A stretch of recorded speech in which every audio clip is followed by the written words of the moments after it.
sobre mis heridas.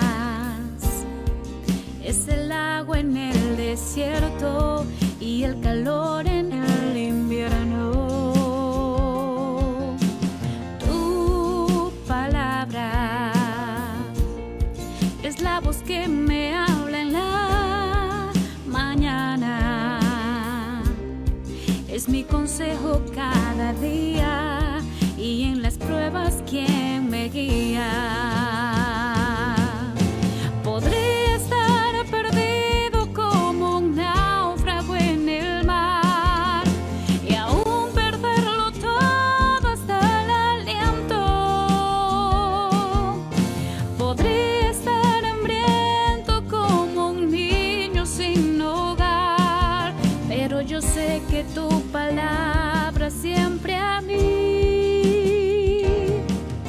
Podría estar perdido como un náufrago en el mar y aún perderlo todo hasta el aliento.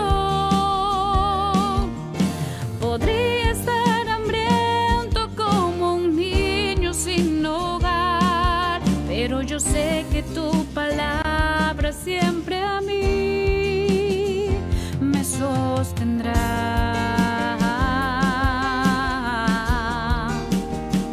Me sostendrá.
Estimados hermanos y amigos, tengan muy buenos días. Que la gracia y la paz de nuestro Señor Jesucristo sea con cada uno de ustedes. Damos gracias a nuestro Dios por esta nueva mañana, por este nuevo día que el Señor nos concede, en donde somos edificados cada día en su palabra y gozamos una oportunidad más de sus misericordias sobre nuestras vidas. Oremos. Bendito eres Dios Todopoderoso, grande y maravilloso, Señor. Una vez más delante de ti, Señor, nos presentamos en esta oportunidad para darte gracias, para honrar, para glorificar tu nombre, Señor. Exaltarte por todas tus bondades, por toda tu misericordia, Señor, por aquella gracia bendita que nos alcanzó y por la cual somos salvos, Señor bendito. No porque nosotros lo merecemos, sino por los méritos de Cristo, quien fue a la cruz y padeció para que nosotros pudiésemos ser salvos, para que nosotros no padeciésemos, quien sufrió para que nosotros no sufriéramos. Él entregó su vida para que nosotros seamos y tengamos vida eterna, Señor, en ti. Y cómo no agradecerte este gran favor dado a cada uno de nosotros, Dios mío. Eres bueno, eres santo, eres poderoso. Y nos exponemos a tu palabra una vez más en esta mañana, reconociendo que por ella nosotros somos limpiados, somos purificados y somos bendecidos y crecemos en el conocimiento acerca de tus pensamientos, acerca de tus planes, acerca de todo lo que tú has provisto para cada uno de nosotros Y también nos expone, Señor, y nos describe cómo somos y cómo debemos ser, Dios mío. Nos descubre nuestro pecado y por medio de tu Hijo Jesucristo nosotros podemos alcanzar el perdón de todos nuestros pecados. Señor, gracias por tu palabra, gracias por alumbrar, iluminar nuestro camino por medio de ella. Gracias porque sabemos que en esta mañana seremos edificados en ella. Bendito es tu nombre, Señor Dios Todopoderoso. Amén.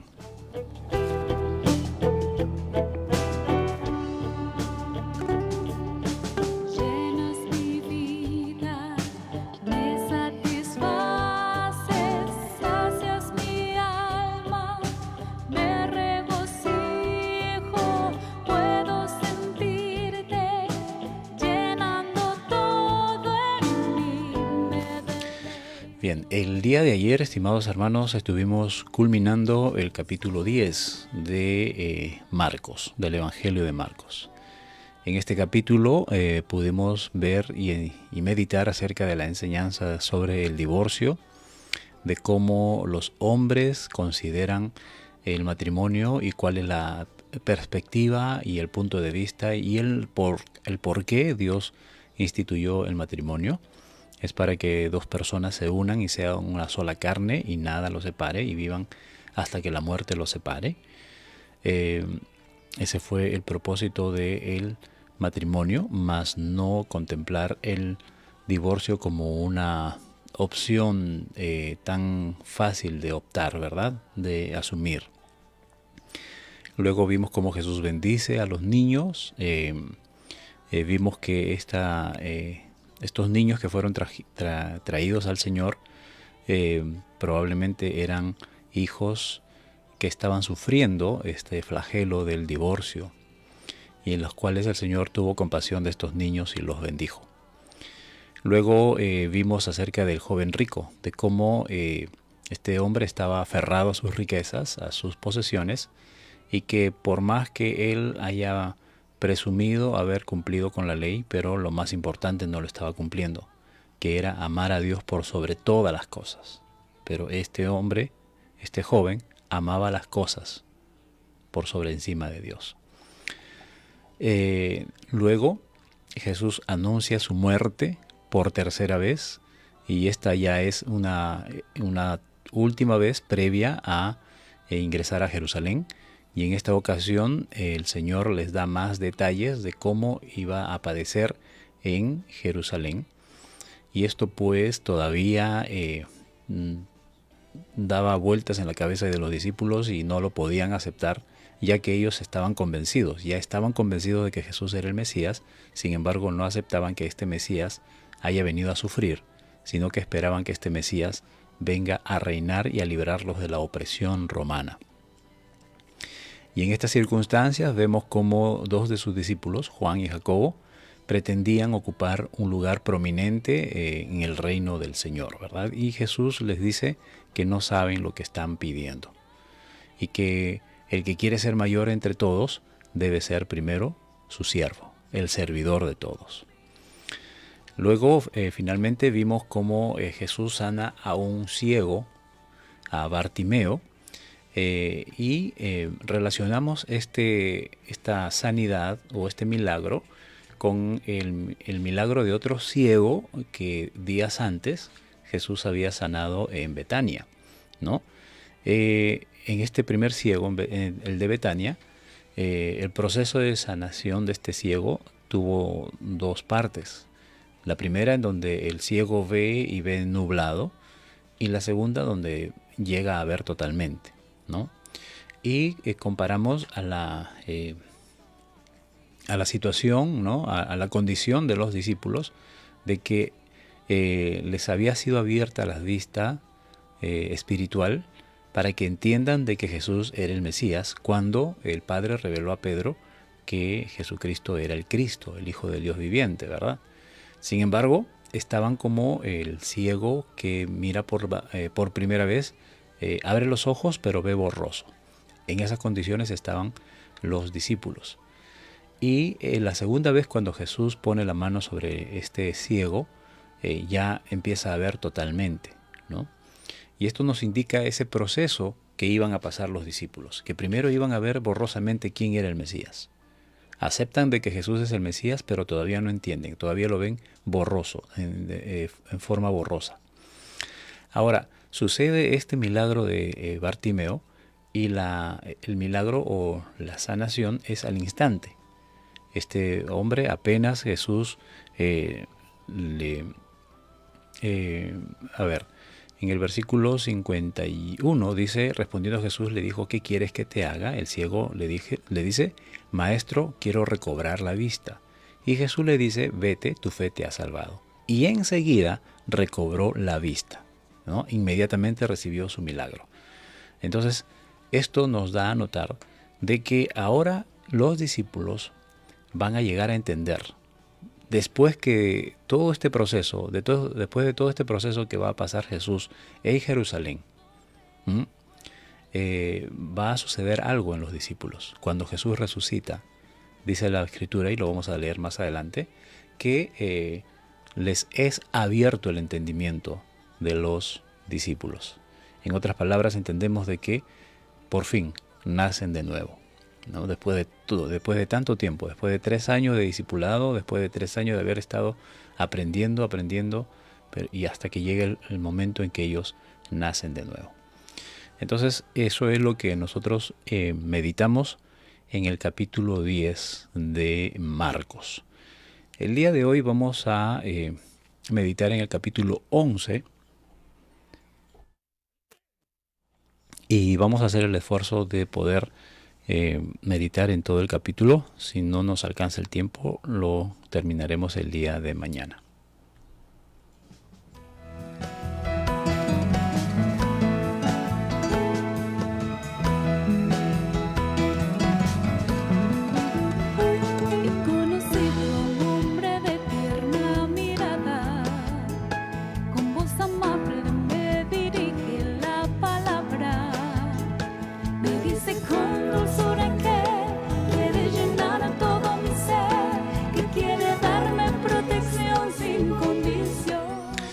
Bien, entonces el día de hoy vamos a meditar en el capítulo 11 de Marcos y vamos a leer en primer lugar los capítulos o versículos del 1 al 33.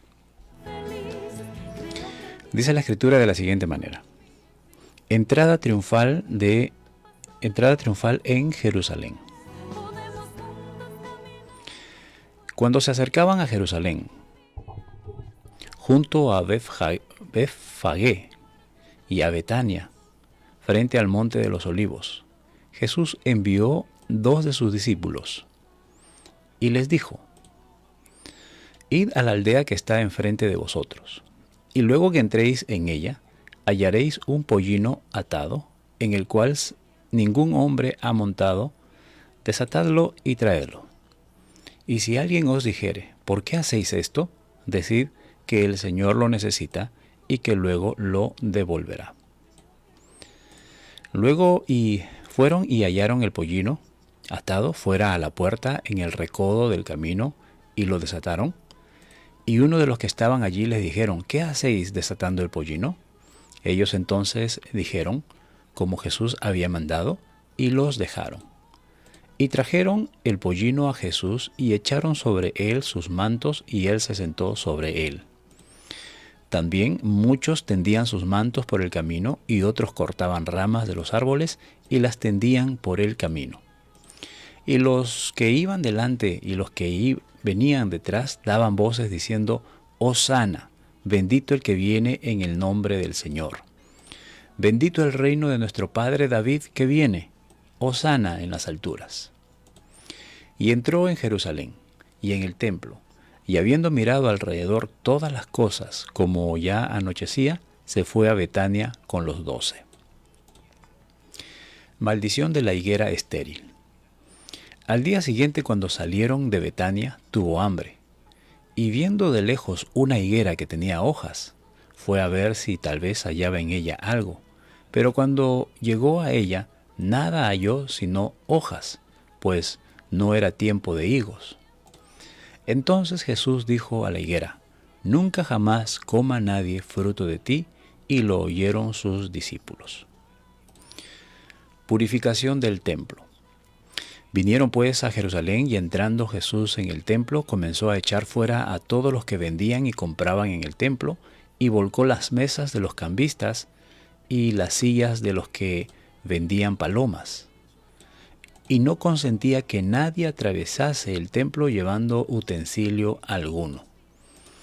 Y les enseñaba diciendo: ¿no está escrito: mi casa será llamada casa de oración para todas las naciones, mas vosotros la habéis hecho cueva de ladrones? Y lo oyeron los escribas y los principales sacerdotes, y buscaban cómo matarle, porque le tenían miedo, por cuanto todo el pueblo estaba admirado de su doctrina. Pero al llegar la noche, Jesús salió de la ciudad. La higuera maldecida se seca. Y pasando por la mañana, vieron que la higuera se había secado desde las raíces. Entonces Pedro, acordándose, le dijo: Maestro, mira, la higuera que maldijiste se ha secado. Respondiendo Jesús les dijo: Tened fe en Dios. Porque de cierto os digo que cualquiera que dijere a este monte: quítate y échate en el mar, y no dudare en su corazón, sino creyere que será hecho lo que dice, lo que diga le será hecho. Por tanto os digo que todo lo que pidiereis orando, creed que lo recibiréis y os vendrá. Y cuando estéis orando, perdonad si tenéis algo contra alguno, para que también vuestro Padre que está en los cielos os perdone vuestras ofensas. Pero si vosotros no perdonáis, tampoco vuestro Padre que está en los cielos os perdonará vuestras ofensas. La autoridad de Jesús. Volvieron entonces a Jerusalén, y andando él por el templo, vinieron a él los principales sacerdotes y los escribas y los ancianos. Y le dijeron: ¿con qué autoridad haces estas cosas? ¿Y quién te dio autoridad para hacer estas cosas? Jesús respondiendo les dijo: os haré yo también una pregunta. Respondedme, y os diré con qué autoridad hago estas cosas. El bautismo de Juan, ¿era del cielo o de los hombres? Respondedme. Entonces ellos discutían entre sí diciendo: si decimos del cielo, dirá: ¿por qué pues no le creísteis? Y si decimos de los hombres, pero temían al pueblo, pues todos tenían a Juan como un verdadero profeta. Así que respondiendo dijeron a Jesús: no sabemos. Entonces respondiendo Jesús les dijo: tampoco yo os digo con qué autoridad hago estas cosas. Mi tempestad, en lugares me sustentas con tu paz. Eres mi auxilio en la adversidad. Contigo puedo ir lejos sin más. Tú en mí. Bien, meditamos entonces en la Escritura.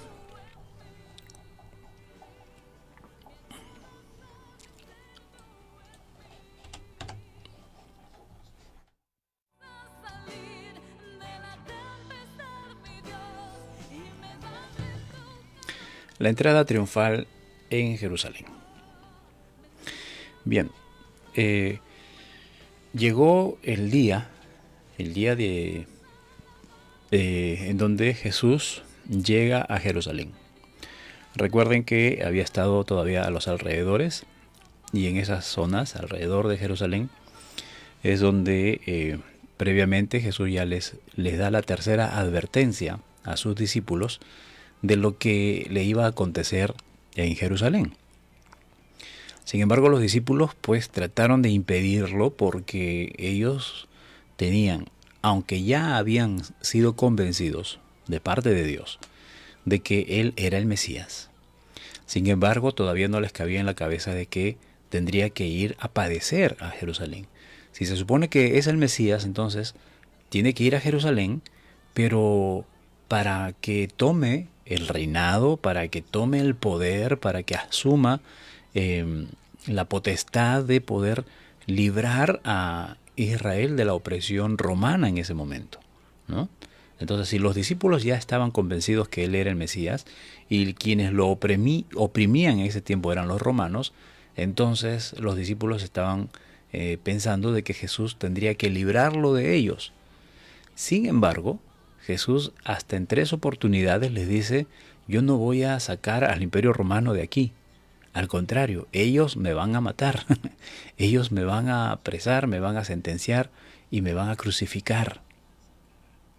¿No? Entonces esto era lo que no cabía en la cabeza de los discípulos, ¿verdad? Entonces todavía veían borroso al Mesías. Estaban en la condición de aquel ciego que Jesús sanó en Betsaida, en donde la primera vez que lo tocó todavía veía borroso. En esa condición estaban todavía los discípulos. Y bueno, llega el momento, versículo 1, que se acercan a Jerusalén junto a Betfagé y a Betania. Estas son 2 aldeas que están alrededor de Jerusalén.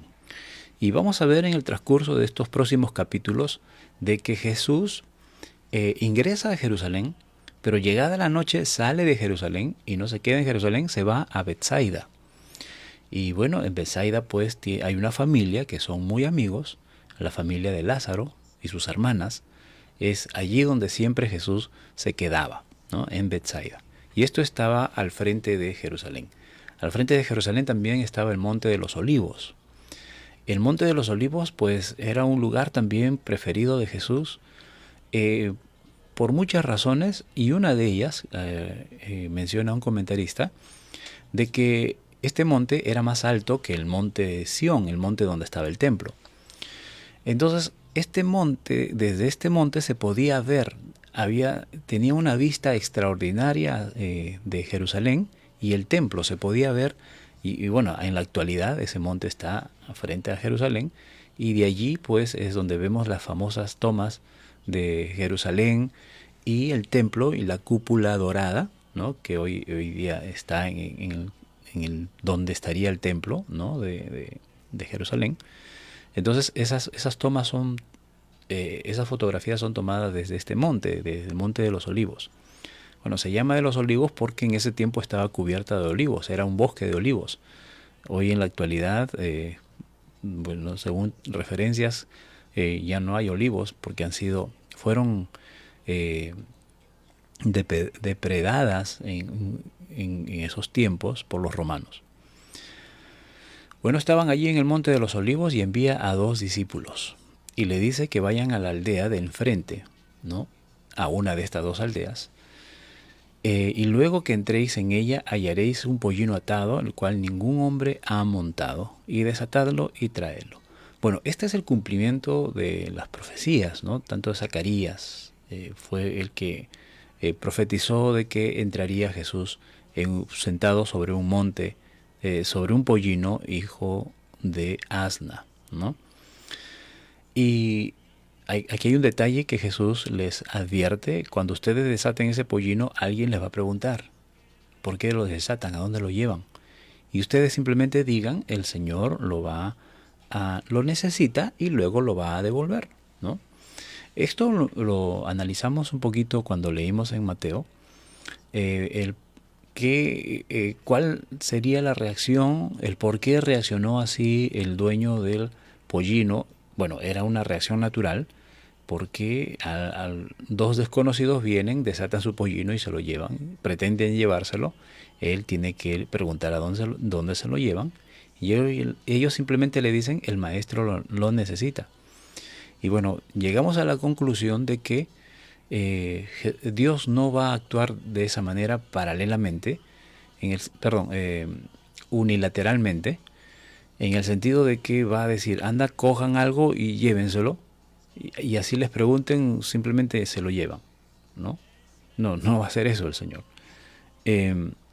Analizamos de que muy probablemente ya Dios había advertido al dueño del pollino que iban a venir a llevarse el pollino, porque de esa manera actúa Dios, y lo hemos visto en infinidad de oportunidades en las Escrituras, de que cuando Dios quiere tratar con 2 personas, lo hace paralelamente. Un ejemplo así, rapidito, vamos a leer más adelante en Hechos, cuando Saulo entra a Damasco, Entonces Dios le dice, Jesús le dice a Saulo, entra a Damasco y allí se te va a decir lo que tienes que hacer. Simultáneamente, Dios ya estaba tratando con Nehemías. Y le dice, Nehemías, tú vas a ir al encuentro de Saulo y lo vas a bautizar, en otras palabras, ¿no? Entonces, no había sorpresas en este asunto. Tanto lo que estaba sucediendo con Saulo, Ananías ya lo sabía.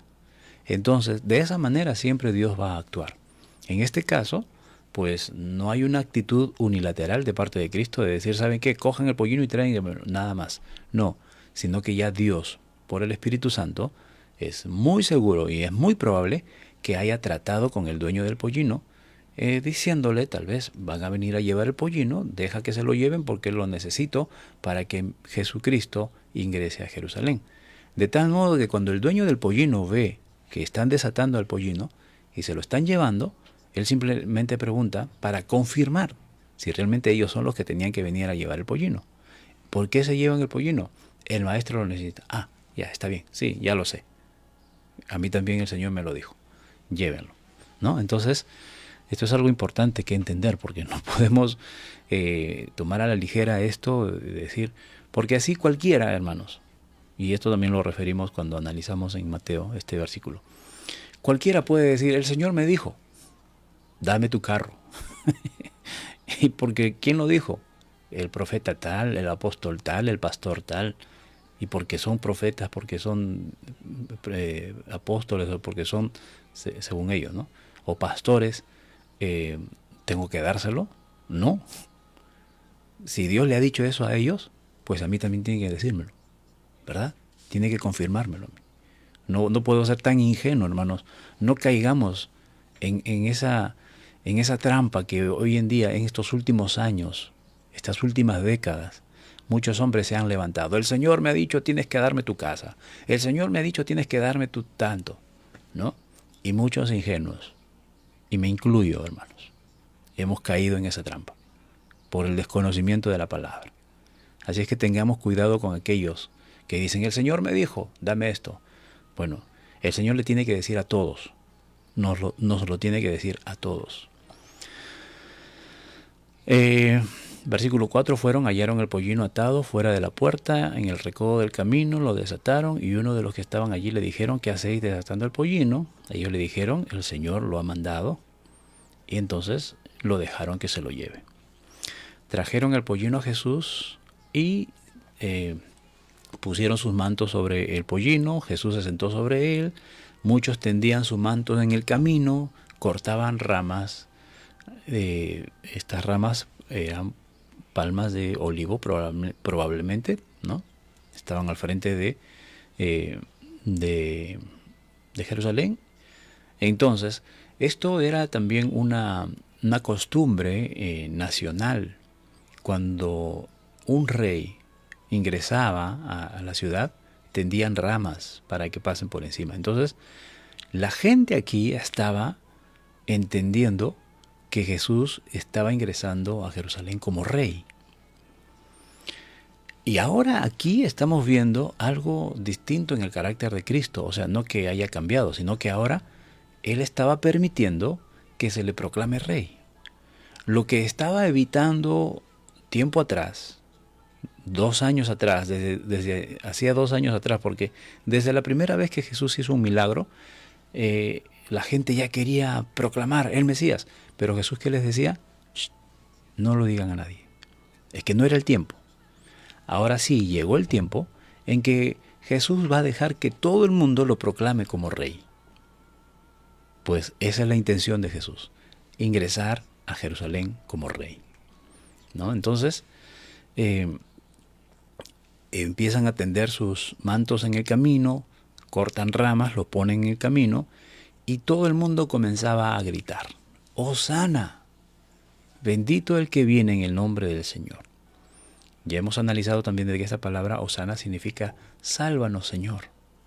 ¿Qué es lo que estaba pidiendo el pueblo? No estaba adorando, exaltando al Señor, sino que estaban lanzándole una petición.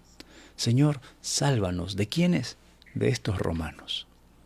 O sea, ellos, los judíos, incluyendo los discípulos todavía hasta aquí, estaban con esa intención. que Jesús venga a librarlos de la opresión romana. Pero Jesús entró en Jerusalén, se va al templo y habiendo mirado todas las cosas alrededor, como ya anochecía, sale de Jerusalén y se va a Betania. O sea, la expectativa de tanto los discípulos como de la gente que había aclamado a Jesús como rey que ingresaba a Jerusalén, en ese momento se diluyó porque ya ingresó. Jesús solamente observa, ¿no? Según en la narrativa de Marcos, solamente observa y se va. Algo curioso, ¿verdad? Ingresa con toda pompa, observa y se va, ¿no? Bueno, al día siguiente, versículo 12, salieron de Betania. Esto nos da a entender de que se fueron a Betania, ¿no? Y el versículo 11 lo dice así: entró Jesús en Jerusalén y en el templo, y habiendo mirado alrededor todas las cosas, y como ya anochecía, se fue a Betania con los 12. ¿Qué fue a hacer Jesús entonces? Aquí vemos que Jesús fue a echar una mirada. ¿Cómo estaba Jerusalén? En primer lugar, la ciudad de Dios, ¿no? ¿Y cómo está el templo? Y de seguro que lo que vio no fue nada alentador.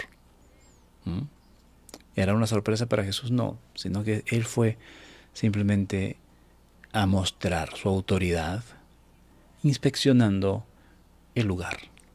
Va a inspeccionar el lugar, ¿no? Y es al día siguiente donde va a empezar a actuar. Al día siguiente, cuando salieron de Betania, tuvo hambre. Y viendo de lejos una higuera que tenía hojas, fue a ver si hallaba en ella algo. Pero cuando llegó a ella, nada halló sino hojas, pues no era tiempo de higos. Entonces Jesús dijo a la higuera: nunca jamás coma nadie fruto de ti. Y lo oyeron sus discípulos. Esto ya lo hemos analizado en Mateo también, pero es bueno siempre recordar. Y vimos, ¿por qué Jesús actúa así? ¿No? Al parecer, Jesús está siendo arbitrario, está siendo injusto. ¿Por qué? Porque no era tiempo de higos, y Jesús va a buscar higos en esa higuera. Y como no la encuentra, Jesús se enoja y dice: nunca jamás coma nadie de ti. Y la maldijo.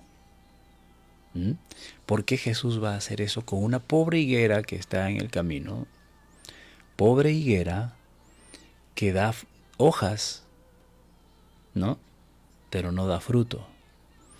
Entonces, más adelante Jesús va a detallar más acerca de lo que está pasando con esta higuera. El por qué Jesús la maldice. El por qué Jesús actúa de esta forma. Entonces pasa de ese lugar y se va al templo. Versículo 15. Vinieron pues a Jerusalén. Y entrando Jesús en el templo, comenzó a echar fuera a los que vendían y compraban en el templo. Recuerdan que al día anterior Jesús había entrado al templo y había visto todo lo que estaba sucediendo en el templo. Y recordemos que estos días, ¿no? Probablemente este sea un día lunes, porque Jesús entró un domingo a Jerusalén, ¿no? El domingo triunfal, ¿no? De la entrada triunfal. La iglesia tradicional lo llama el domingo de Ramos, ¿no es cierto? Entonces entró un domingo y sale de Jerusalén. Entra el domingo, ve, inspecciona y sale. Y al día siguiente, entonces estamos hablando probablemente del día lunes, que vuelve a Jerusalén y se va al templo. ¿Y qué es lo que hace aquí? Empieza a echar fuera a los que vendían y compraban en el templo. Este domingo que ingresó estaba iniciando la semana de la Pascua. Estaba en días de la semana de la Pascua. Entonces, en esas fechas ya venían los israelitas de diferentes partes, venían a Jerusalén porque tenían que celebrar la Pascua. La Pascua pues era la fecha en la que se conmemoraba la salida de Israel de Egipto, y en la que también se hacía y se presentaba una ofrenda, la ofrenda anual, el sacrificio anual por la remisión de los pecados de todos.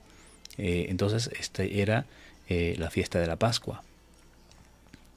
Entonces estaban previos a la fiesta de la Pascua, entonces ya venían de diferentes partes. Y pues, ¿qué había en el templo? Volcó las mesas, dice, echa fuera los que vendían y compraban. ¿Qué vendían y compraban?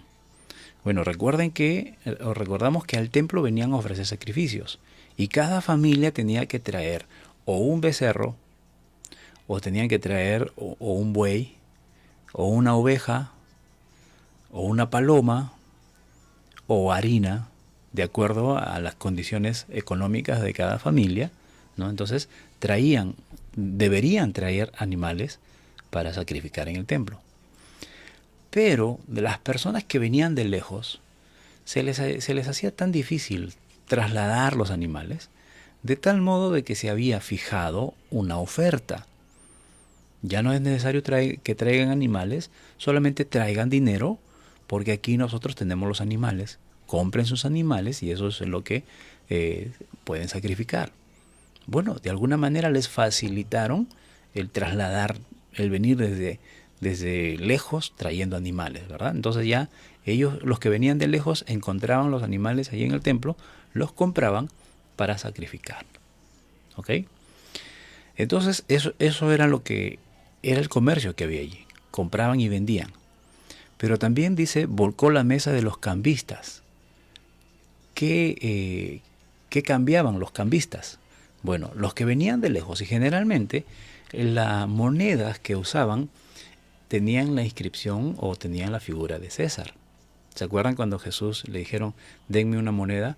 Y le dieron, y él dijo, ¿de quién es este rostro que está aquí? Es de César, ¿no? Entonces, las monedas que circulaban eran las monedas de Roma, las monedas romanas. Entonces, los judíos no aceptaban esas monedas, los sacerdotes no aceptaban esas monedas para que se utilice en el templo, ¿no? Entonces, ¿qué es lo que hacían? Las cambiaban a monedas, entre comillas, consagradas o monedas judías, ¿no? Entonces, ese intercambio también era un negocio, ¿no? Eso no era simplemente, a ver, trae tu moneda y ya te la cambio por esta. No, había negocio allí, ¿no? Y el beneficio era para el cambista, como lo conocemos hoy en día los cambistas de monedas extranjeras, ¿verdad? Entonces, todo eso Jesús había visto al día anterior, y ahora viene con el celo que lo consumía de ver la casa de Dios, que había sido edificada. El propósito era para la adoración, ahora se había convertido, como él lo llama, en cueva de ladrones, que también Jeremías lo había profetizado. No consentía que nadie atravesase el templo llevando utensilio alguno. O sea, Jesús quitó todo y no permitió que nadie empiece a traficar allí. Y comenzó a enseñarles, no está escrito, mi casa será llamada casa de oración para todas las naciones, mas vosotros la habéis hecho cueva de ladrones.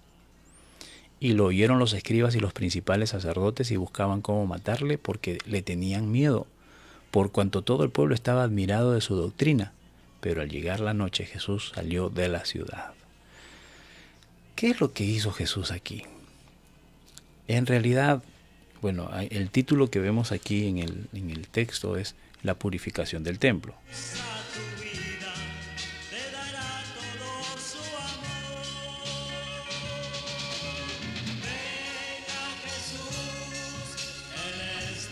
Ahora,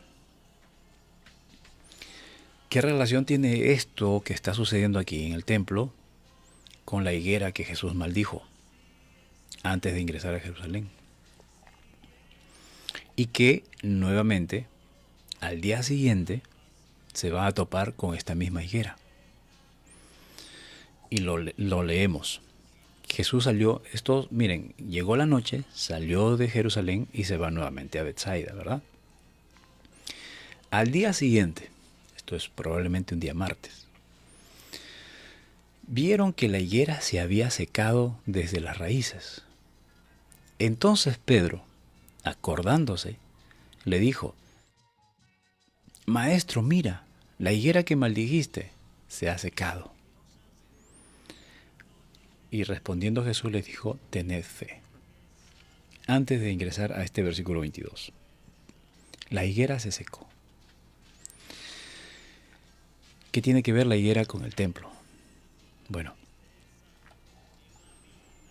lo que Jesús está haciendo, lo que hizo al día anterior en el templo, es una demostración o digamos una anticipación de que ese templo tendría que caducar. Ese templo iba a ser destruido. Ese templo iba a dejar de funcionar. Todo lo que se hacía en el templo iba a quedar invalidado, debido a que Jesús iba a ser consumado como el último y el único sacrificio por nuestros pecados. Lo que se hacía ahí en el templo era sacrificar animales para la remisión de los pecados de la humanidad. Bueno, Jesús iba a ser el cordero que iba a ser sacrificado por única vez, y con ese sacrificio iba a bastar para redimir o remitir los pecados de quienes se arrepientan.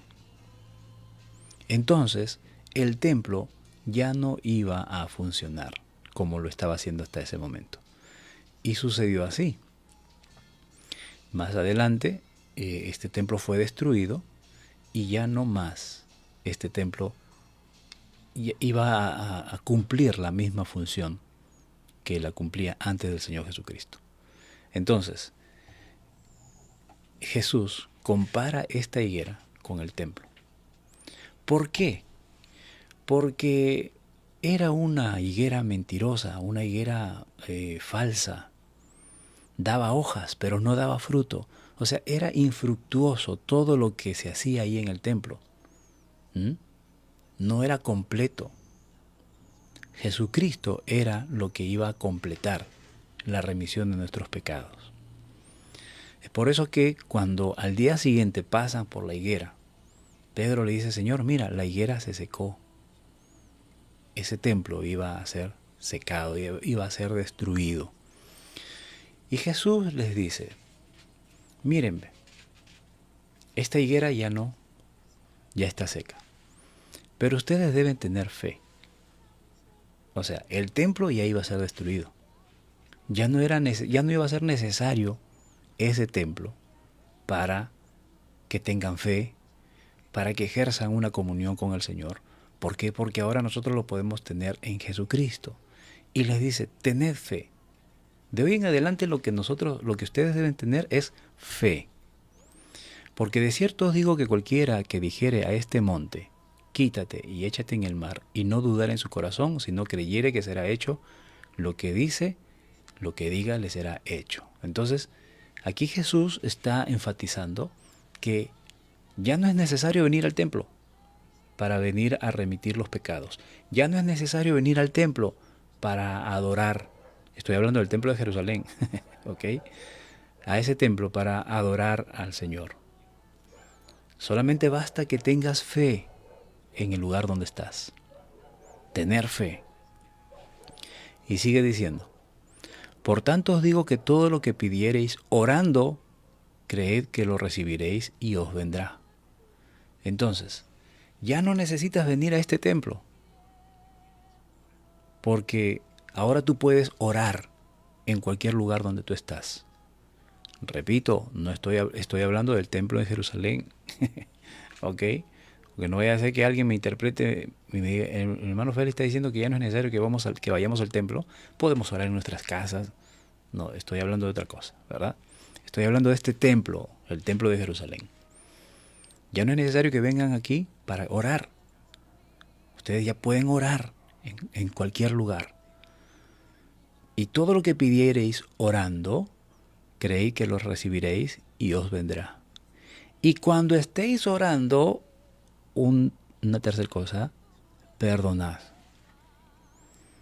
Porque si tenéis algo contra alguno, para que también vuestro Padre que está en los cielos os perdone a vosotros vuestras ofensas. Porque si vosotros no perdonáis, tampoco vuestro Padre que está en los cielos os perdonará vuestras ofensas. Entonces, aquí Jesús está estableciendo, en lugar del templo, 3 cosas muy importantes, muy puntuales. Fe, oración y reconciliación. Si nosotros ejercemos estos 3 puntos en nuestras vidas, entonces prácticamente nosotros estamos siendo ese templo. Porque eso era lo que se hacía en el templo. Se iba a buscar estas 3 cosas. Fortalecer la fe, orar en el templo y pues remisión de pecados. ¿No es cierto? Perdón de nuestros pecados. Todo el mundo venía a este templo a buscar estas 3 cosas. Pero Jesús dice, no, este templo acaba de ser profetizado que va a ser destruido, que va a terminar, que va a culminar toda su función. Ya no va a servir para estas 3 cosas. Estas 3 cosas, ahora en adelante, nosotros las podemos tener en Jesucristo.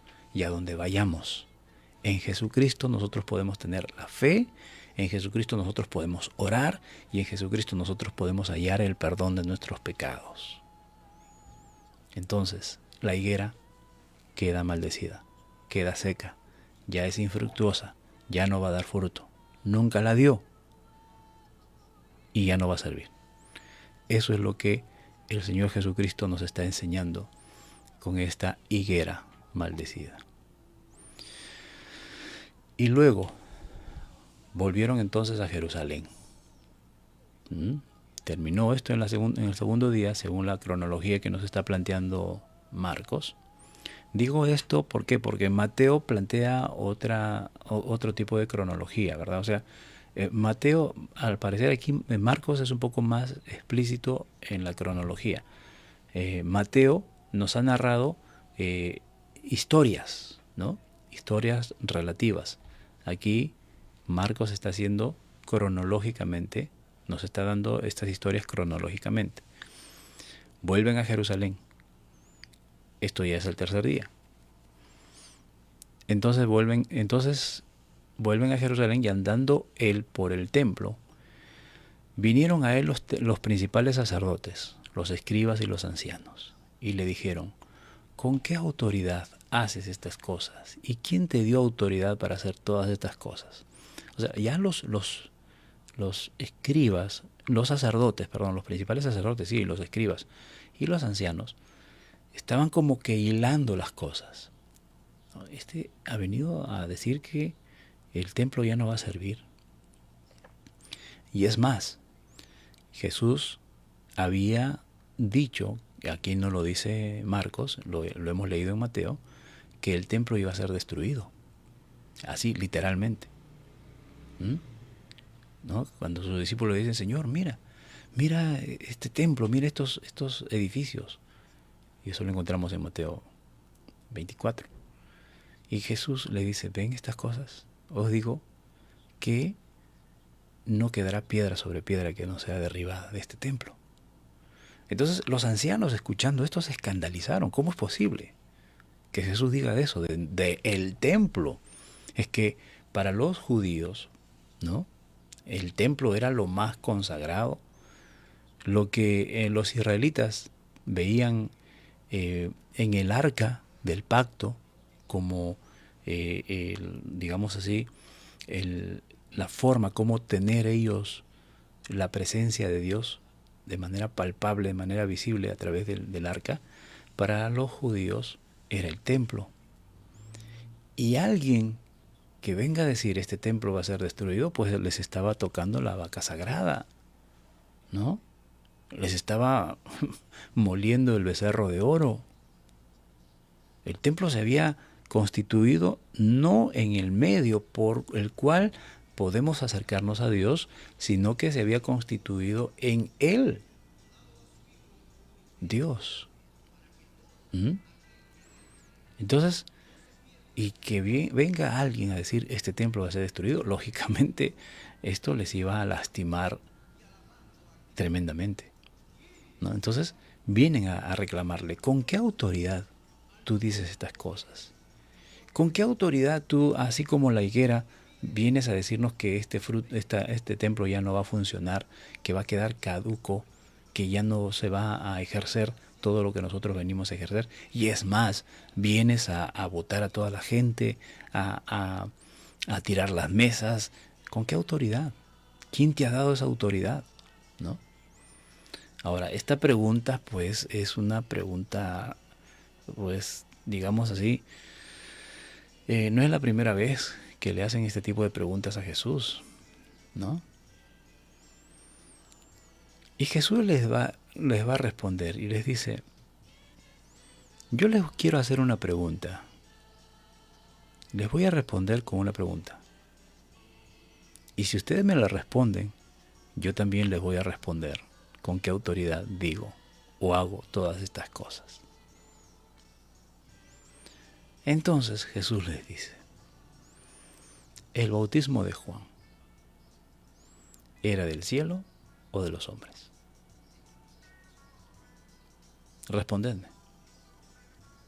Ahora, ¿por qué Jesús mete a Juan en el asunto aquí? ¿Por qué les plantea esa pregunta? ¿No? Porque lo mismo que a Juan, o lo mismo que Juan,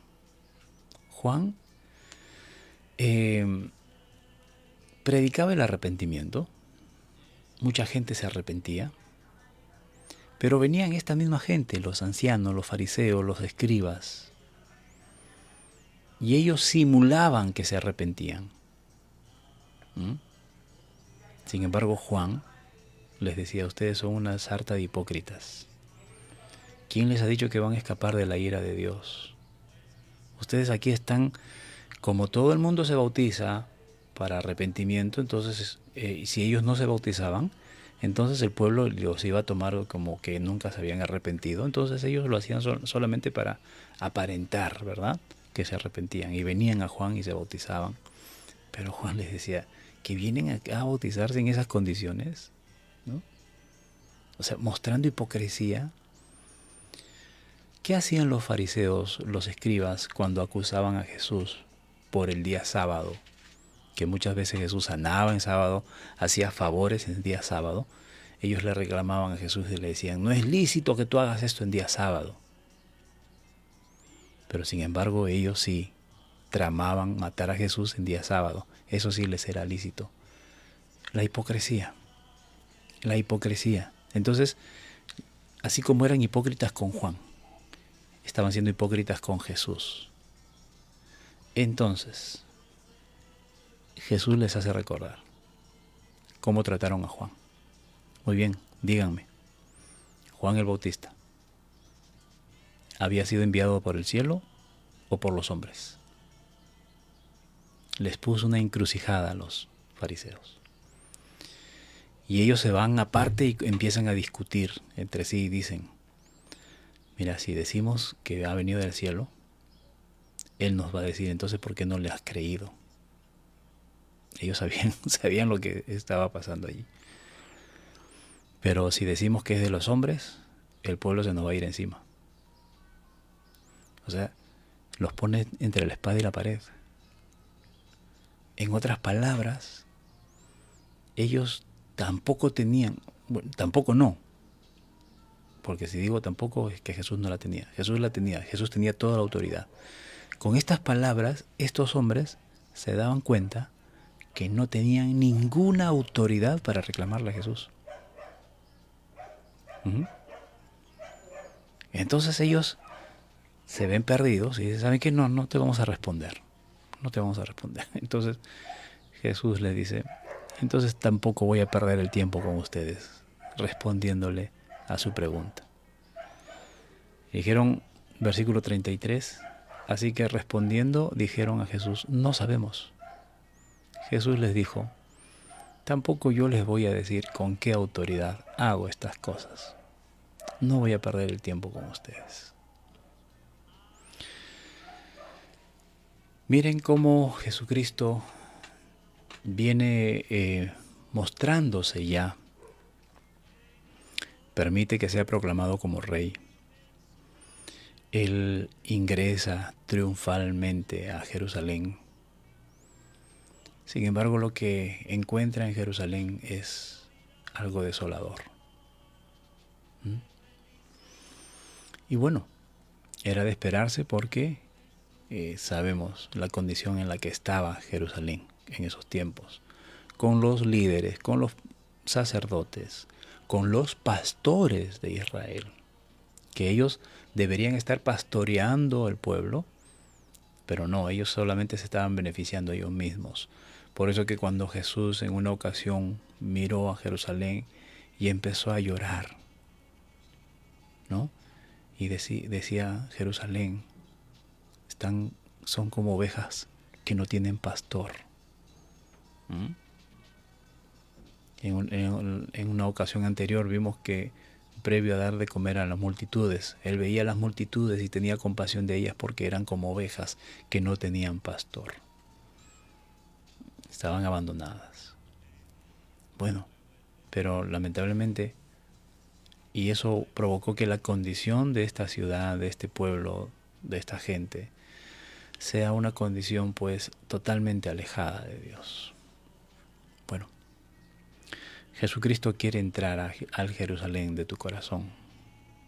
Jesucristo ingresa y Él va a ver cómo está tu corazón.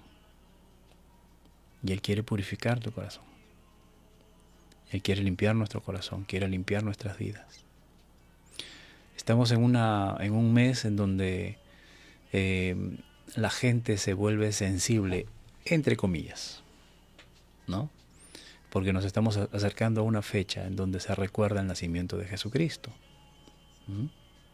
Bueno, causa polémicas, ¿verdad? Hablar del 25 de diciembre, de que Jesús no nació ese 25, que los cristianos no deben celebrar la Navidad. Bueno, ¿cómo que los cristianos no deben celebrar la Navidad, hermanos? No estoy hablando de la fecha, pero nosotros como cristianos debemos celebrar el nacimiento de Cristo. Debemos celebrar, es un acontecimiento importante para la humanidad que Jesucristo haya venido a esta tierra y a nacer como hombre. Debemos celebrarlo. Sí, para los que tienen problemas de celebrar el 25, lo celebramos todo el año. Debemos celebrar todo el año el nacimiento de Cristo, ¿verdad? Sino que me refiero que el mundo está sensible en estos días porque recuerdan el 25 de diciembre como el día que nació Jesucristo. Y bueno, como que le dan cierta apertura a la palabra de Dios, al mensaje de Cristo, ¿verdad? Muy bien. Hablemos de Cristo. Cristo ha nacido en esta tierra un día, hace más de 2000 años. Nació en esta tierra. Ya nació en tu corazón. Y no solamente nació, también ingresó a Jerusalén, triunfante. Ya ingresó a tu corazón. Le has dado entrada a tu corazón. Has abierto tu corazón para que ingrese el Rey del universo. Bueno, es tiempo. No esperes fechas como estas. No esperes el día de mañana. El día de hoy es el tiempo propicio para que abras tu corazón y para que te rindas al Señor y que Él empiece a gobernar tu vida. Entrégale tu corazón, entrégale tu vida, rinde tu vida al Señor Jesucristo para que Él ingrese a purificar este templo, porque ahora nosotros somos el templo y este templo necesita ser purificado, necesita ser restaurado. Necesitamos que Jesucristo venga y quite todo cambista, todo comerciante corrupto, ¿verdad? Todo pecado de nuestras vidas y haga de nuestra vida, de nuestro cuerpo, un templo para el Espíritu Santo. Es el momento que lo hagas. No esperes más. Oremos. Sangre derramó, pasó las horas junto a él, podemos juntos caminar, puedo sentir su amor por mí al oír su corazón latir, me abraza fuerte entre sus brazos, siento. Bendito Dios y Padre Celestial, grande y maravilloso eres, Señor. Dios bendito, Padre eterno, Padre bueno, Padre de misericordia. Grande es tu amor. Grande eres tú, Señor amado. Gracias por este día. Gracias por tu palabra. Gracias por enseñarnos mediante ella, Señor. El inicio de una semana bastante crucial para la humanidad. Ya estaba planificado, ya estaba diseñado de que tu Hijo Jesucristo ingrese a Jerusalén para que inicie esta semana en donde culmina entregando su vida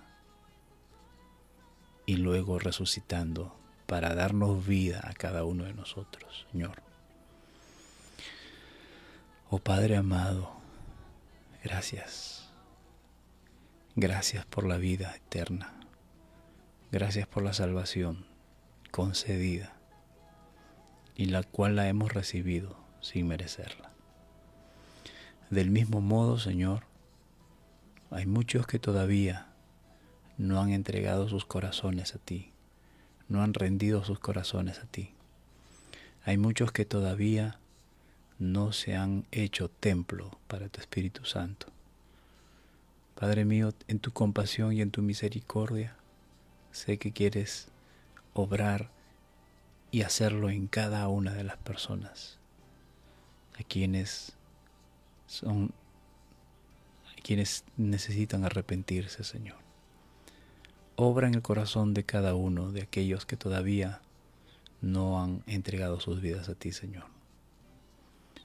Probablemente hayan personas escuchándonos, viéndonos, Señor, que necesitan reconocer que tú eres el único Dios y la única manera como acercarnos a ti y obtener la vida eterna contigo es reconociendo que somos pecadores y entregando nuestras vidas a tu Hijo Jesucristo.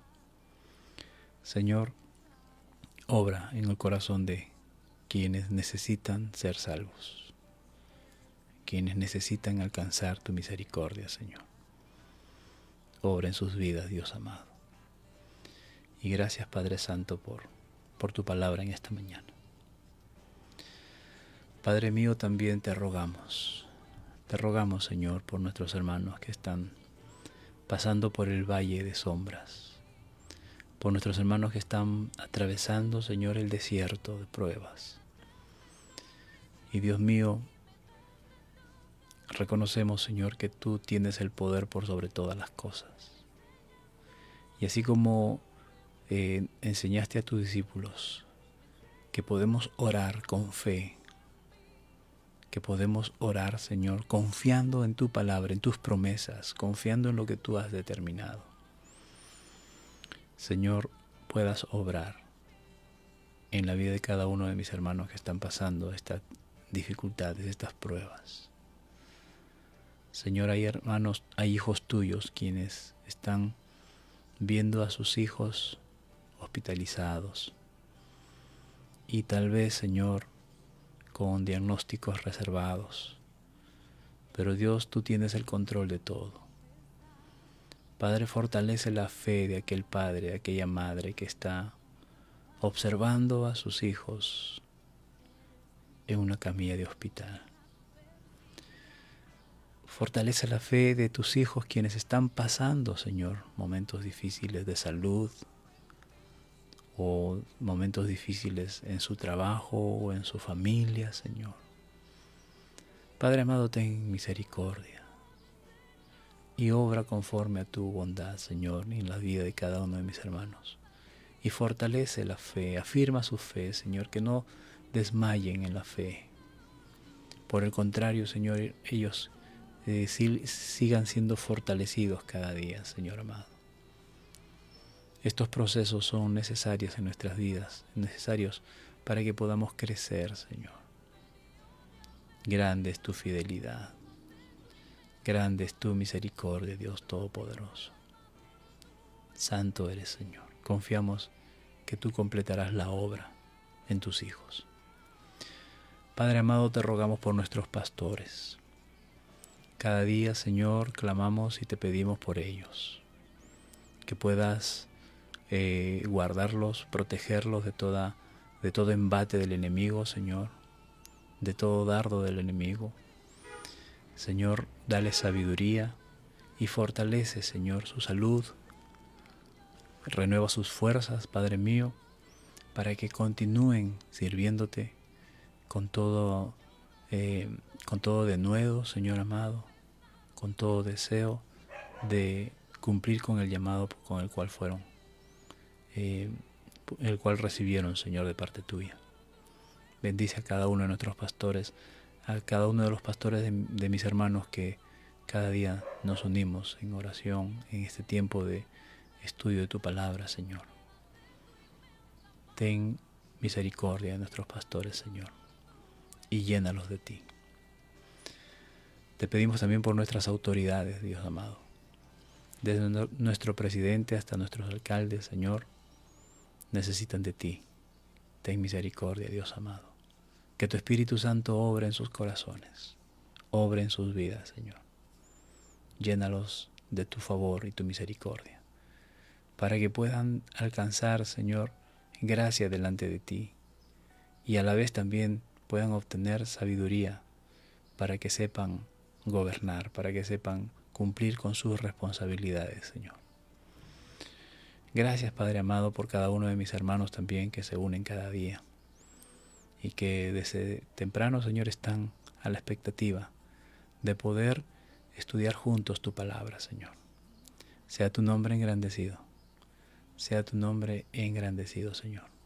Digno de gloria, digno de honra. A ti la alabanza, Señor. Amén. No tengo por qué temer. No temas, dice Dios, y yo estoy contigo a tu alrededor. Quiero agradecer a Dios, hermanos, en primer lugar, y a cada uno de ustedes por su preciosa compañía que cada día nos respaldan. Hermana Rosamil Saldarriaga, Dios la bendiga, gracias por acompañarnos. Noemí Paredes, Dios te bendiga, Noemí. Bendiciones, saludos a toda la familia. Hermana Betty Berchelli, Dios la bendiga, gracias por acompañarnos. Karina Ramos Rodríguez, Karina, Dios te bendiga, qué gusto, gracias por acompañarnos en esta mañana. Josué Abanto, bendiciones, estimado hermano. Rosa Cayetano, madrecita, Dios te bendiga. Raúl Oyola, estimado hermano, gracias por acompañarnos. David Francisco Nieves Lázaro, hermano David, gracias por acompañarnos. Julicita Poma Vilches, Dios la bendiga. Mercedes Moscol, Dios bendiga, hermana. Merian Cuba, Dios bendiga, gracias por acompañarnos. Azucena Loli, prima, Dios te bendiga. Saludos a Dilmer y a la bebé. Sarela Torres, Dios bendiga, gracias por acompañarnos. Vera Electo, bendiciones, gracias por acompañarnos. Edita Nolasco, Dios la bendiga. Marianela Yanet Uribe, bendiciones, gracias por acompañarnos en esta mañana. Y vamos a ver si por aquí tal vez se me escape alguien. Creo que son todos. Bien, estimados hermanos, por la misericordia del Señor, si permite, el día de mañana estamos nuevamente reunidos en esta transmisión a las 6 de la mañana, hora Perú. Y bueno, sus oraciones por mi persona, hermanos, por mi familia, siempre las necesitamos. Amén. Y estemos orando los unos por los otros. Dios bendiga. Si Dios permite, el día de mañana estamos nuevamente junto a ustedes. Hasta entonces.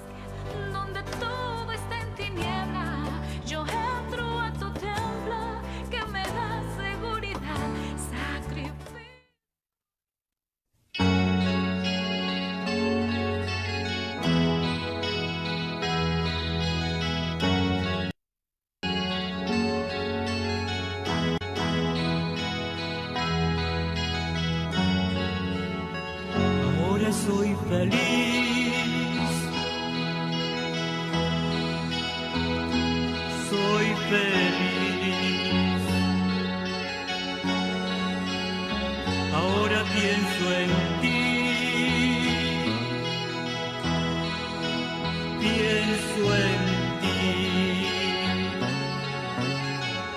Felicidad diste a mi corazón, paz, gozo y amor también, salvación de mi vida eres tú.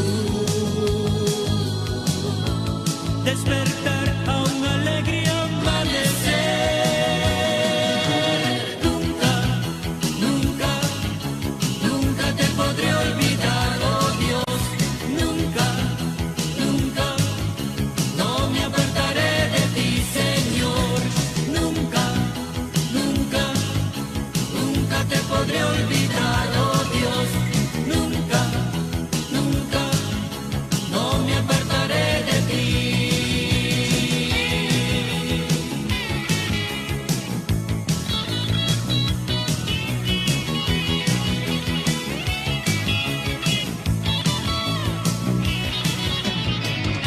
Felicidad diste a mi corazón, paz, gozo y amor también, salvación de mi vida eres tú. Despertar